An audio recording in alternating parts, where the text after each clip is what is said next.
Hello guys and welcome back to TNT Madness. Today we're going to look at a way to dual wall gen, and the reason for this is because in my last video I did a video about how you can generate walls really easily, really cheaply, and just the best way to do it. So this is pretty much the big brother of that. It is pretty much the most efficient way in the game of generating walls, but it is not really the best for everyone because some people just like making 1 or 2 layers of walls, and this one is for that one person that likes to make 10, 20, all that, and it's going to make it the easiest way to generate as many walls as possible. So pretty much what this does is it uses one source of water to create two walls at once. So the reason this is more efficient is because you can still use the same one water stream and you only have to set it up once, and you can pretty much, it takes a tiny bit more to set up than the last one, but you get double the output, so I'd say it's completely worth it. And don't worry, you won't get any holes with this one either. It is pretty much just a much more efficient way of generating walls, and that's why I've decided to do this episode. So anyway, let's take a look at it.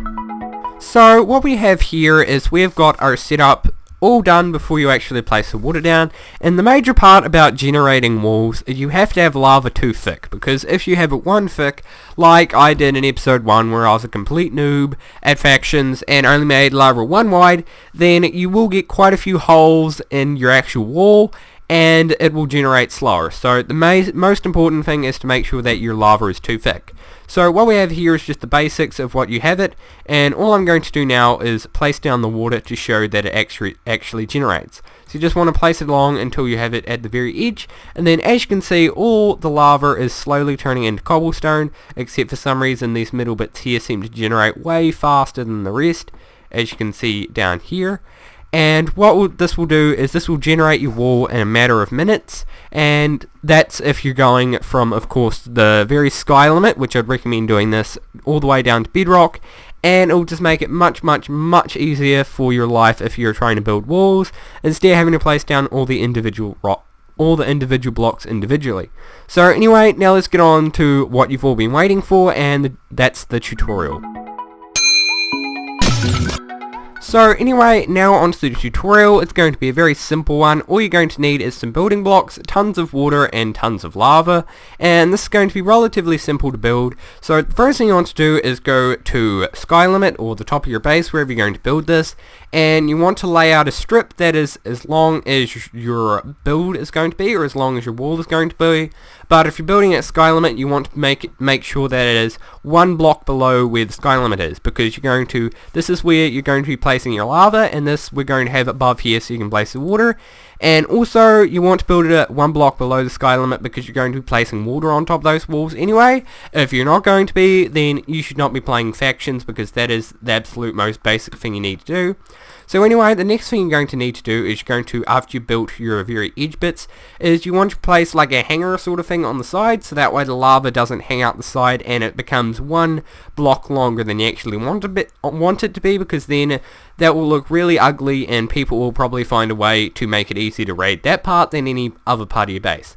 So after you've done this is going to be your lava tray. You're going to be placing lava all inside here, but before we do that, what you want to do is you want to then go ahead and place a thing on top here, and you want to bring it all the way along here. And the reason for this is you're going to be placing your water along this little area here. And so you'll have your lava here, and the lava will spread to this underpart here, and then you'll be placing your water along the top here. And all you want to do now is pretty much go along by 3 blocks, or 2 blocks, and you want to mirror this entire thing on the other side. So you want to go along here and essentially just mirror the whole thing that you have on the other side along here. So it should look something along the lines of this, if I can place blocks properly, and it should look something along the lines of this. You do not need this block anymore, and if it looks something like this, then you are well on your way. So anyway, now after you have everything sorted, you want to double check that you have everything looking roughly like this, and then you want to go ahead and place down the lava in your little trays that you have on both sides, and then you just want to wait for it to hit the ground. So all you want to do is make sure that it's 2 blocks wide, and then you just want to make sure that lava flows all the way down to the very bottom, and make sure you have trays built at the bottom to catch lava, of course, so it doesn't spread everywhere and you don't have to clean up everything after you've done. So anyway, you'll wait for that, and then we'll get on with the next bit. So now it should look something like this, and you want to have this mirrored on this side too, because if you don't have this little block here, then the water will then flow along here and go on top of the lava and turn it into obsidian, and then nothing will gen properly and it'll just be a really bad day for you. So all you want to do now is just go ahead and place water on the top here, and you don't have to do the very end blocks. You can do it to this very middle bit, so that way it just looks a bit cleaner. And as you can see, all the cobblestone is generating like it did earlier, and then all you have to do is wait for this to finish, and then all you have to do is clean it up. So as you can see, everything is generating really nicely, and all you have to do is wait for this to hit the ground, or for everything to generate, and then you can clean this up and repeat it for how many other walls you have.